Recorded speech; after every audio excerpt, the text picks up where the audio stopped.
Welcome back to the Red Dice Diaries RPG podcast with John and Hannah. Hi. And today we're going to be looking at the Aboleth.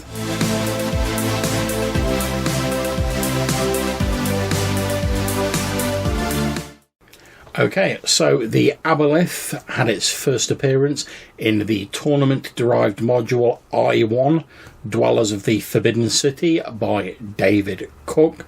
It deals with the player party exploring a foreboding jungle city populated by 3 factions. The factions are made up of 1 which is Wanti, Bugbears and Tazloi, 2 which is Mongrel Men, and 3 which is Bullywugs. The Aboleth in this module guards the entrance to the Forbidden City and is worshipped as a god by a tribe of mongrel men. It has an arrangement with the Wanti of the module where the mongrel men provide live sacrifices to it once a month for it to enslave. So, its first actual sort of monster manual appearance was in the AD&D First Edition Monster Manual 2. So I can see you've got that there, love. So why don't you crack that open and tell us what it says about the Aboleth in there.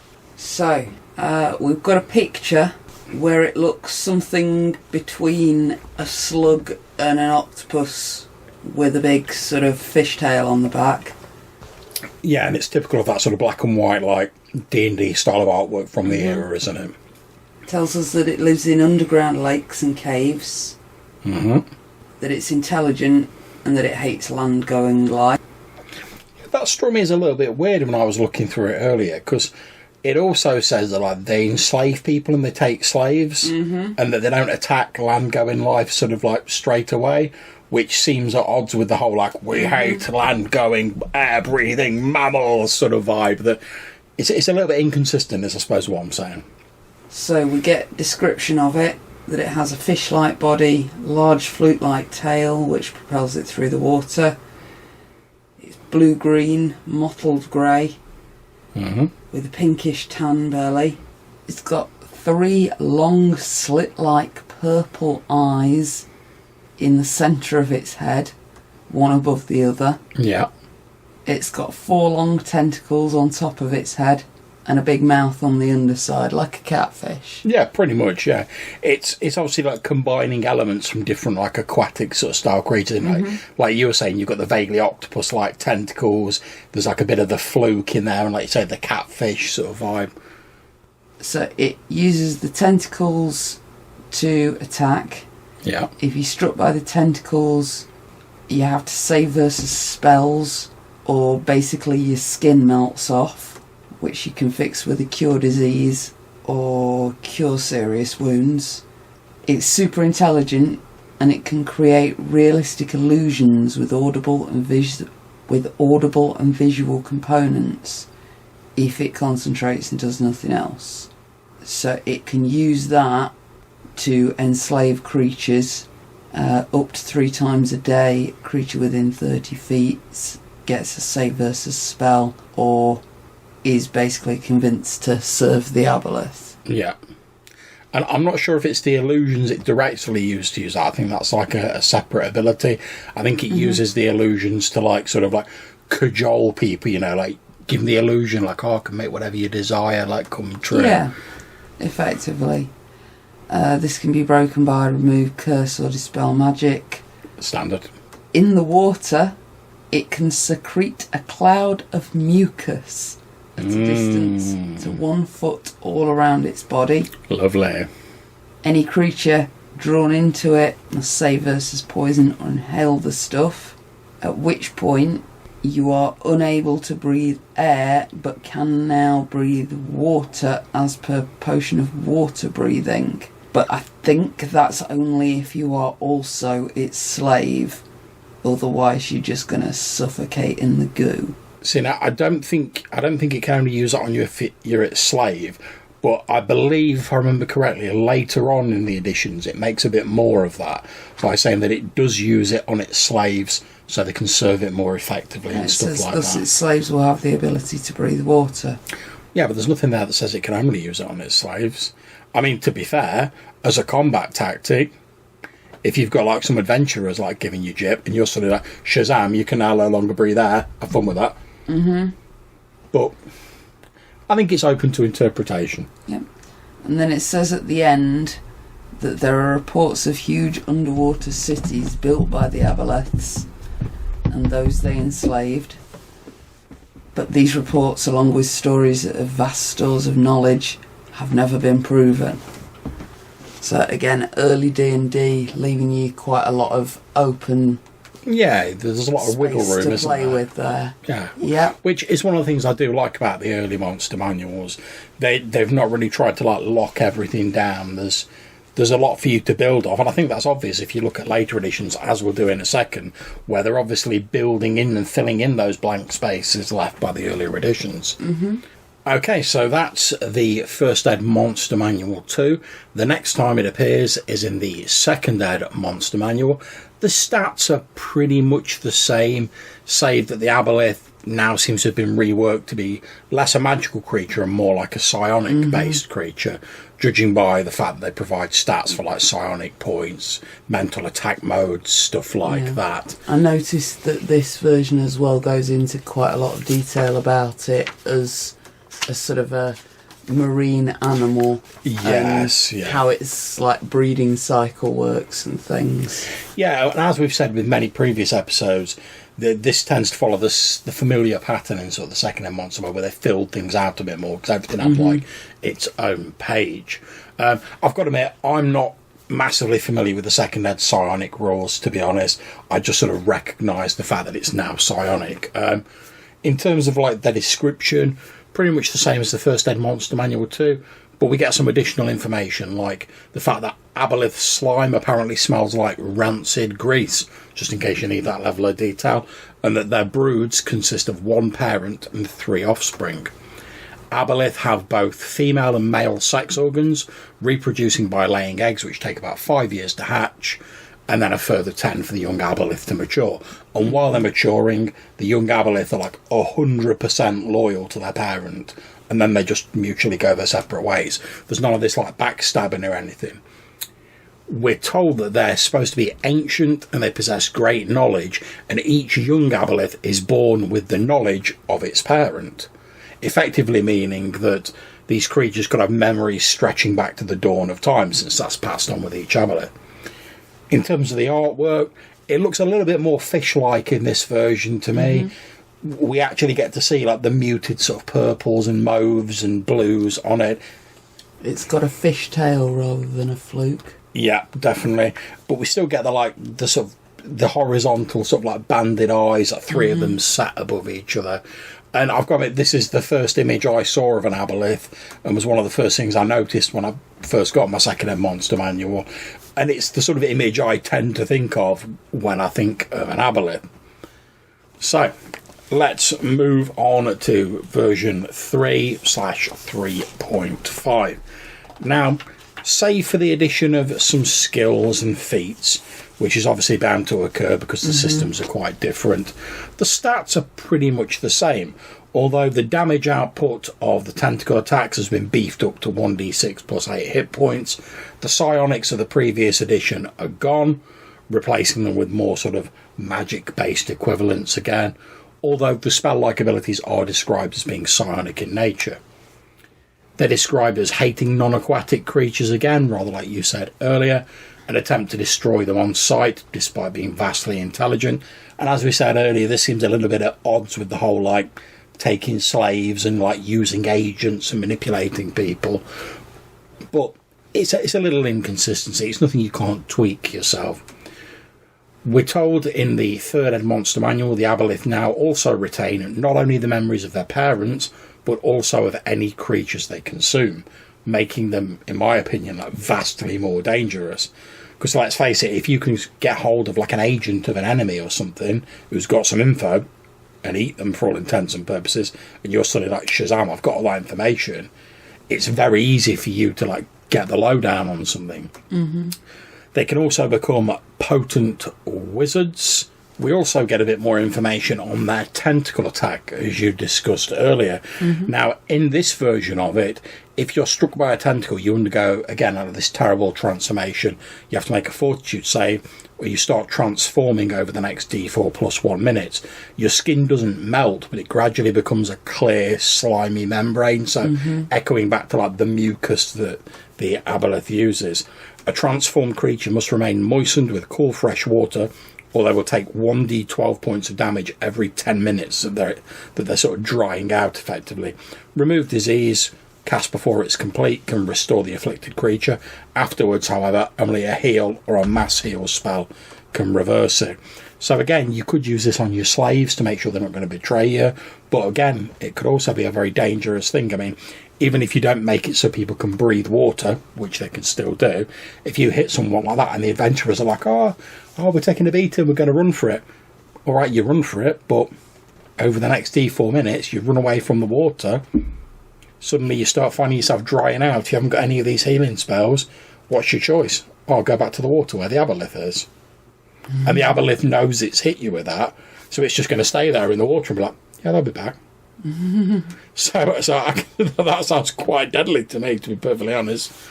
And what's your other choice if you haven't got access to those curing spells? Stay away, slowly dry out, and take D12 damage around. And I mean, all this is from a creature that doesn't have like the world's highest sort of like challenge rating. I mean, it's only like a challenge rating 7 creature, but it seems pretty deadly to me. Anyway, we get a little bit more detail in a book called Lords of Madness, the Book of Aberrations. It's a 3rd ed book that expanded the societal information on certain aberrations, so including mind flayers and beholders, and the Aboleths also got their own chapter in the book. In this book, we're told the Aboleths do not have a creation mythos like other races, because they believe themselves to be the original primal race that existed before everything else. They know this because, as we've said previously, their memories absorbed from their parents and their parents before them, etc., stretches back to these ancient times and is quite clear on the subject. We get a detailed breakdown of Aboleth anatomy, mixing traits from fish, various boneless sea creatures, squids, flukes, etc. The tentacles contain ducts that produce the slime they spread in the water around them, whilst their skin is actually a thick network of membranes that is semi-solid but capable of stretching and distorting to an alarming degree. So again, echoing the transformation that takes place on anyone they hit with their tentacles. We're told that when Aboleth dry out, they don't actually die.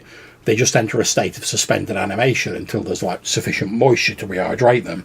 And apparently, although they're pretty much defenceless while they're in this state, as long as they're not harmed, they can just remain in that state indefinitely until water's introduced to them. They've got access to a vast racial memory that stretches back countless eons. The sheer scope of such knowledge would be enough to drive many insane were they able to make mental contact with such a creature. They're functionally immortal and continue growing throughout their lives, although the growth slows to a crawl once they reach 40 feet in length. The book also gives us an overview of their religion, in inverted commas. They know themselves to have been created by one of the elder evils, who they call the Blood Queen, although they don't really worship her like a god or believe she created them for any purpose. They just see it as like a sort of a byproduct or like a cosmic accident. But in a way, they're sort of freed up by this, because they're like, oh, we don't have to worry about what our founder thinks of us. That's not really a thing. We can just get on with doing our own thing. They're supposed to have once ruled a primal empire that was cast down by some great disaster, and now they're sort of slowly and methodically trying to like claw their way back up to the top of the pile. And last of all, in 3rd ed, we get the expanded Psionics Handbook. Now, with the introduction of psionics, some creatures that previously used magic rules to represent psionic abilities, like the Aboleth, basically get a specific set of like psi abilities that you can sort of swap in instead of the magic. The Aboleth were no exception, gaining a small flotilla of psionic abilities, special attacks, feats and stuff like that could be used to portray the mind-bending powers of these creatures in a different way. And to my money, having looked at them, boosted up like the sort of power level of these creatures. Last of all, in terms of how it looks in the 3rd ed monster manual, it looks a bit sort of like muddy and sort of, which I know is probably quite appropriate for an Aboleth, but it still looks fish-like, but... Yeah, this particular image, it's a lot more almost crocodilian.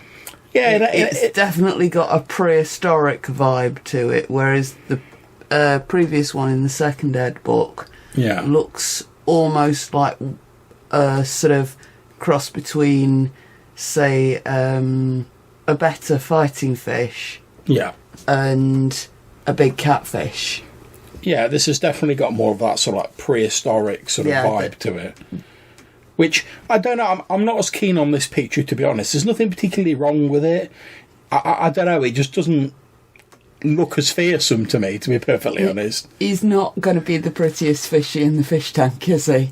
No, it's definitely not. I mean, to me, it's like the other creatures look more like recognisable creatures that I would have thought, like, oh, that could be intelligent. Whereas this picture, it doesn't look enough like a recognisable creature that I'm like, oh yeah, and I recognise it.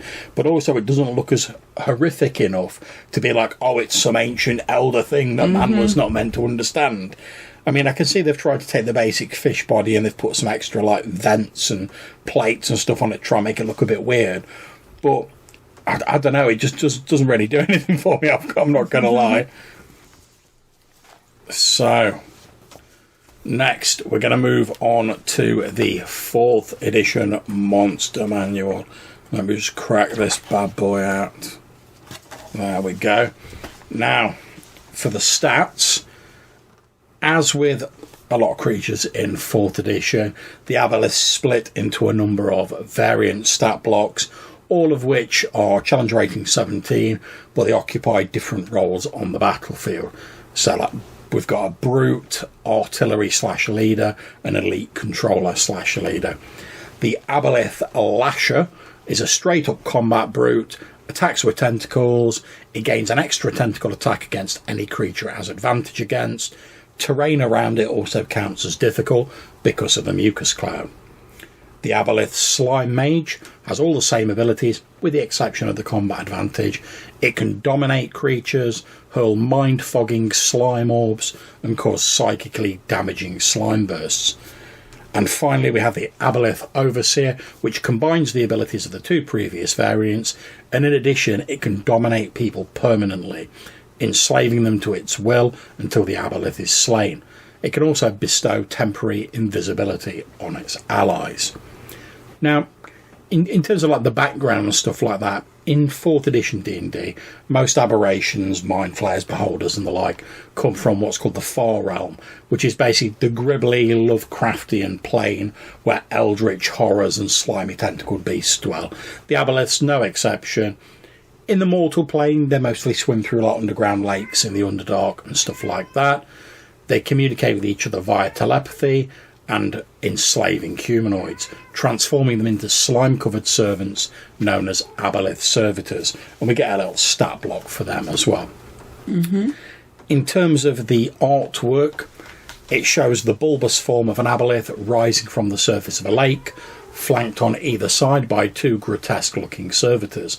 The colour scheme is muted blues, browns and greys, save for the 3 bright orange sensory organs that run in a vertical line down the front of its face, although they look more recognisably like eyes in this than like the sort of the slits you got in the previous version.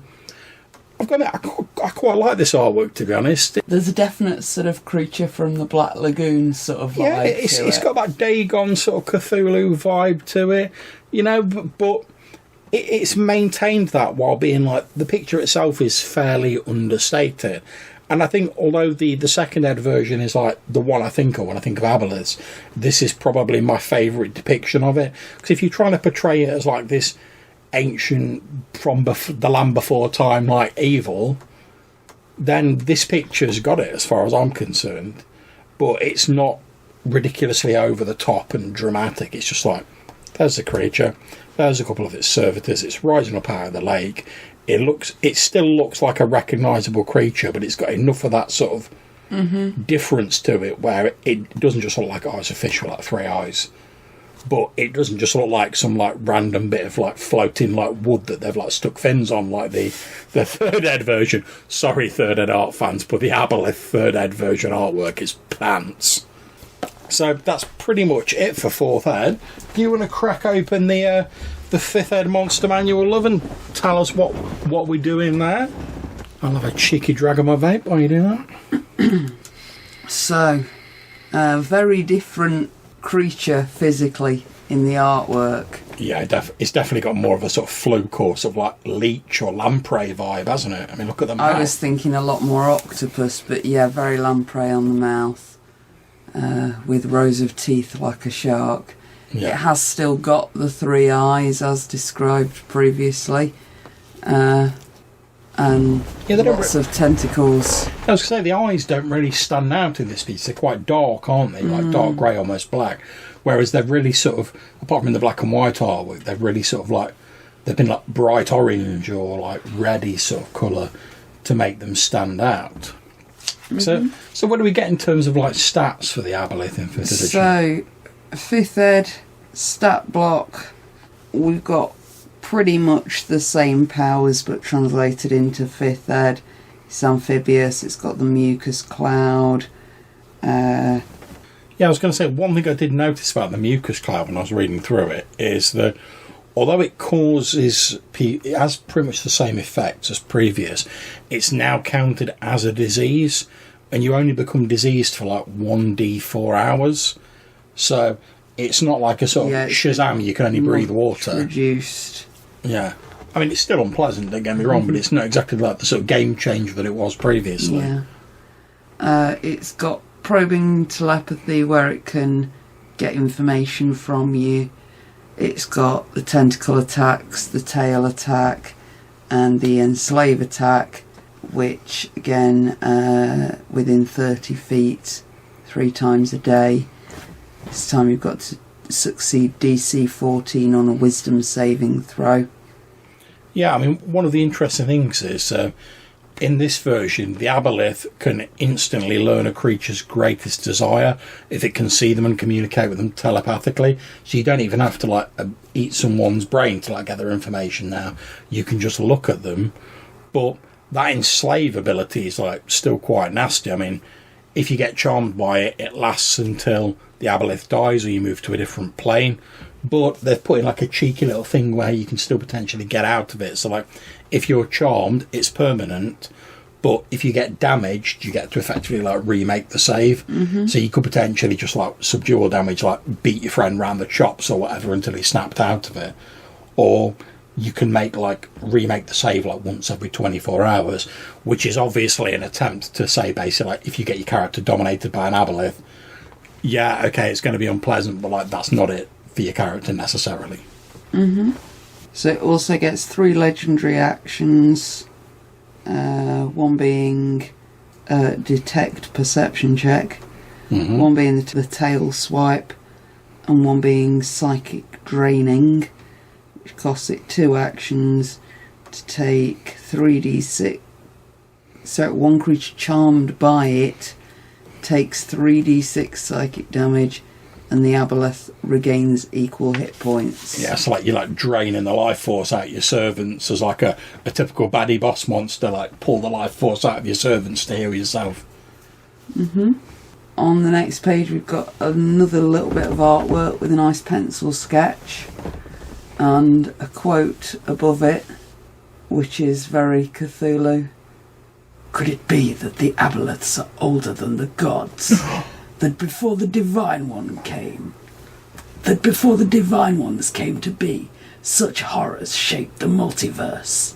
Now there's a chilling thought. And that is attributed to Vakir Zena, Githzerai philosopher and author of The Far Realm, Real Yet Unreal, available in all good fictional bookstores. Which is, it's a bit weird actually, so I'm mentioning that quote because like the rest of the background to me seem to suggest that they don't come from the Far Realms. They're like, well, allow me. Go on then. If you will. Before the coming of the gods, Aboleths lurked in primordial oceans and underground lakes.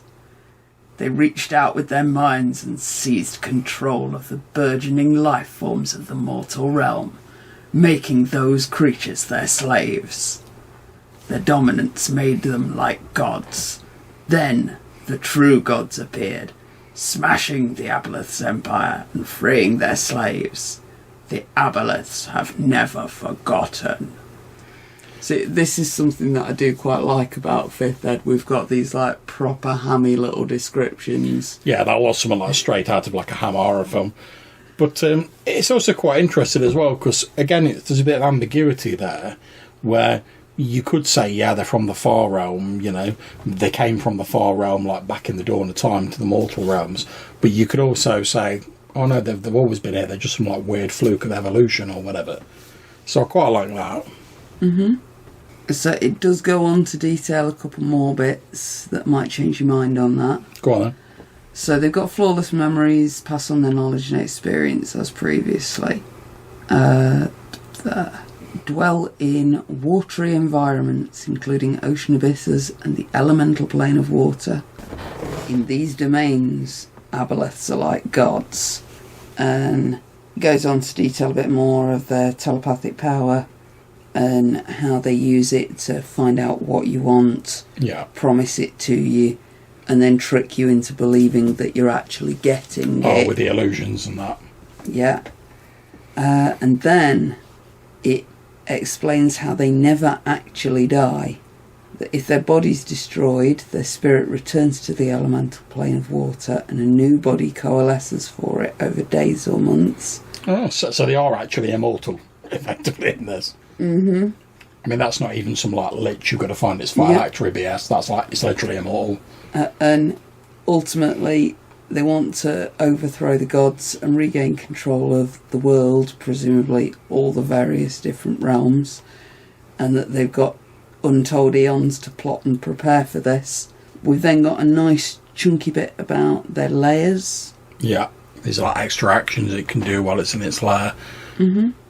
And one of the cool things I like in 5th edition is you get like the regional effects where like when like a big bad like monster lairs in a place, like things start to happen in the local area to sort of hint at its presence, which I quite like. So for example in this one we've got the underground surfaces within a mile of the lair are slimy and wet and encounters difficult terrain. Water sources are supernaturally fouled within a mile of the area, and within a mile of the area it can create an illusory image of itself. So you could literally have like a giant fish monster romping through a village because its lair's like half a mile away underground. Well, yeah, but it'd be limited by the fact it's illusory. It couldn't really damage anything. Yeah, I don't know. Giant fish monster romping down the road would probably upset quite a lot of people, regardless of how tangible it is. I mean, if you wanted to like put the frighteners on somebody, definitely. But also as well, if you've got like these distant agents who are like working for you, you don't even need to put yourself in danger. You just manifest this illusion and like talk to them. That's like classic boss monster stuff. That is, I'm nice and safe in my underground cavern, and I send my illusions to my agents to tell them what to do. So, are we going to talk about Dagon? Well, I wasn't going to go into Dagon specifically. I mean, obviously, as anyone who's listening to this will probably have worked out by now, Aboleths have got that whole like Cthulhu-esque sort of like horror of the deep vibe going on, just sort of seeing through a D&D lens. But I mean, as I've said a couple of times in this episode so far, I think they do make ideal boss monsters because they're not massively difficult to kill in terms of like challenge rating, but they've got networks of agents and servants that you'd have to get through first. They've got all the illusions and the cunning tricks, and then if you do somehow like manage to get a bead on this Aboleth and you manage to kill it, it's always got the "I'll get you next time, gadget," and it's off to like the plane of water and it'll reform after a bit. So I've often talked about this when I'm running like Call of Cthulhu games. Like, if you're playing the Call of Cthulhu game, you are never going to beat Cthulhu. That's not going to happen. And I know some people who are like very put off by that, but the fact is, you can't beat Cthulhu, but this like little cult of people who like worships Cthulhu, you can beat them. And thus you can like sort of throw a spanner in the works of like the Elder God's plans. The Aboleth strikes me as being very similar, especially in 5th Ed, where like you aren't going to kill it, because it's going to yoink its soul off to the elemental plane of water and reform. But that can take a lot of time. And in the meantime, you can be like dismantling its network of agents and spies and whatnot. So although you can, it seems like it's tailor-made to be like a sort of boss baddie to me. You know, you fight your way through its agents, you eventually defeat it, and then lo and behold, it's going to turn up later on when you think it's dead and come back and try and seek vengeance against the player characters. I mean, also, obviously in a horror scenario, you can use it. I mean, it's playing on all those sort of fears of like slimy, like boneless tentacle creatures in the same way that like the Cthulhu mythos does.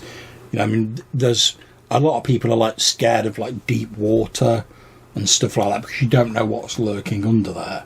And the Aboleth to me seems like it's tailor-made to sort of play on those fears. And it's also an element that most player characters aren't going to be terribly proficient in. I mean, think D&D, like a fighter, you think like the warrior in like heavy armour with like a big sword. Well, if you get dragged under a lake by an Aboleth, even if you can somehow miraculously breathe water, or you've supped on that sweet, sweet mucus, then you're still going to be at a disadvantage because you're not used to fighting underwater. Your armour's not going to help you. You're going to have difficulty with your weapons. So it's that sort of fear of like a creature that's similar to stuff we understand, but it's different, can't be killed, like permanently, and it lives in this environment that's completely sort of alien to most people. So I think if you combine all those together, it can do dual roles. We can have it as the boss monster, like I said, or you can have it as like the sort of Cthulhuoid horror from beyond the stars, like from before the dawn of time. And I think that could make them quite difficult to play, to be honest. Because if you're a GM and you've got this creature who's like got this faultless memory stretching back to the dawn of time, how do you play that? Mm-hmm. I mean, it's not like... I mean, it's difficult enough sometimes to get into the mindset of like an elf or something that's 100 years old. These creatures are supposed to have been around before the gods. And they can... And alright, it's probably not the same creature, but they have the memories stretching back to that unbroken time. And yet somehow you still have to present them with understandable motivations that are going to cause them to come into conflict with the PCs.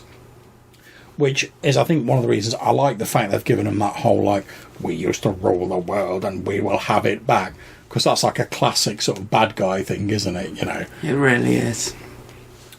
So I think if I was going to advise GMs attempting to like use an Aboleth, I'd advise them to probably focus on that and then sort of spiral out from there, with like having all its plans somehow related to like taking control of an area that it thinks will be useful for establishing its new empire, maybe recovering some remnants of like the original Aboleth empire. I mean, hell, if you wanted to put a twist on it, what if the PCs get hired by the Aboleth without knowing it? It can create illusions up to a mile away. So what if you're hired by some portly merchant, let's say, and he's like, oh, I've got a client who's like interested in like, antiques. Oh yeah, we found this like treasure site. You know, typical adventure setup. But the twist could be either the merchant's been hired by the Aboleth, or if you're not in physical contact with it, perhaps the merchant was the Aboleth. I mean, it could easily be like an illusionary projection. Then you could perhaps have, what if the players stumble across, like, well, whatever they find, whatever the item is they're after, they're suddenly like, oh, why would a merchant be like after this? That doesn't make sense. Then maybe you could have a bit of a mystery where it leads on to them trying to unravel who this merchant is. Maybe they try and track down some of his associates and they find out effectively he's a ghost, like, he doesn't exist. So when they meet up to him next time, maybe they try and grab hold of him. Oh, you go straight through him, he's an illusion. But then who's, like, controlling the illusion? And you could go into a whole big mystery plot of trying to find out who the actual bad guy is. Mm-hmm. Then you just have the Aboleth like come out as the big reveal out of the water at the end. Yeah, after all that sort of convoluted political machinations, would it not be a bit disappointing to find out it was a big catfish at the end? I think it depends how you play it. I mean, if you get to the end and basically like a big fish flops out of the water and you beat it with broadswords, yeah, that's going to be well disappointing, as you're rightly saying, look. However, if you get to the end of your quest and you find out that like you've unravelled all these Machiavellian machinations, you've tracked this thing down to its lair, and you find out there's this whole like subterranean cult of like these mucus dripping servants like worshipping this like ancient creature with all this forgotten knowledge, that could be quite cool. Yeah, this is what I was going to say.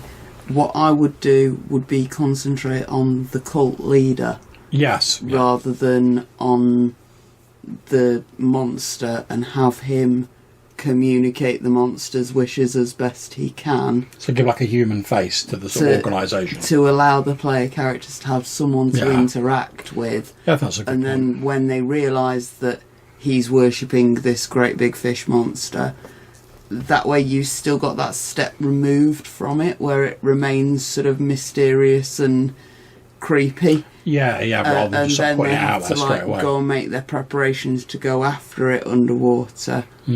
And however you're going to do that, there's probably about 100 ways to be able to survive underwater in D&D for long enough to fight a creature like this.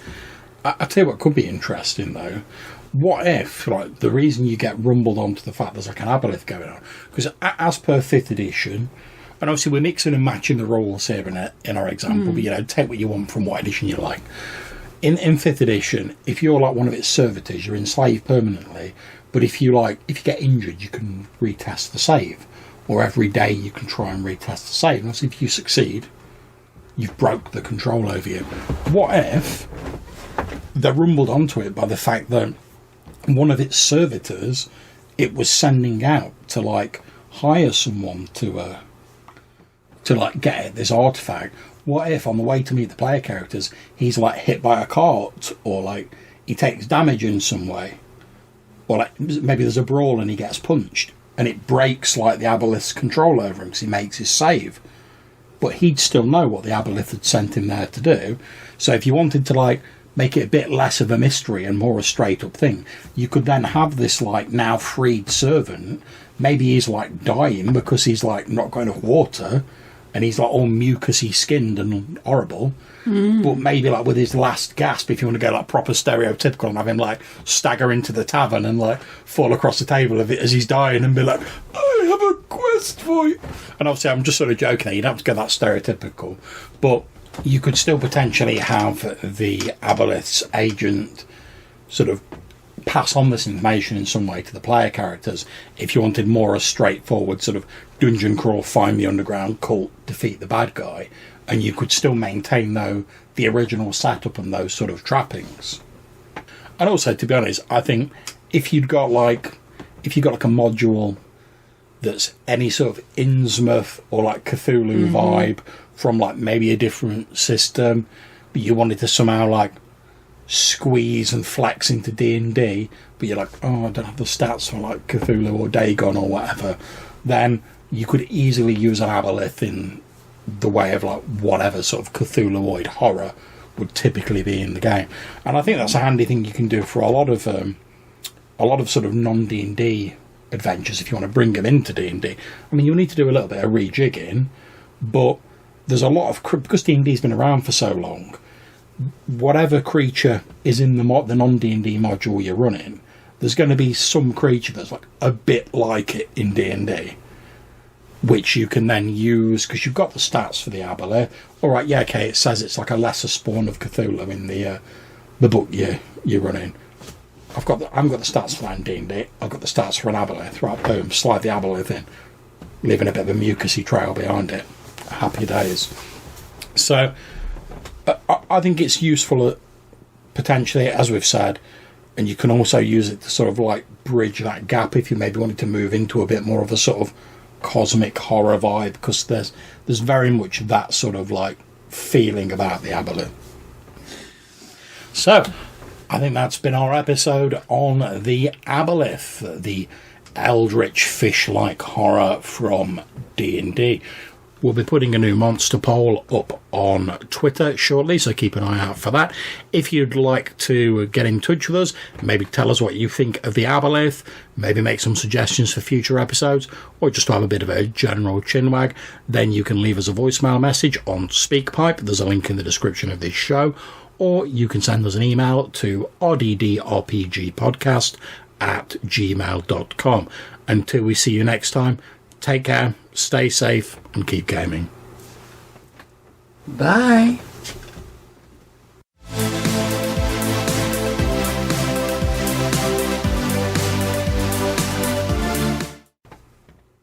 So, can you think of any other ways you might be able to use the Aboleth in your game? Because I'm afraid no one goes to Invoker. It's true.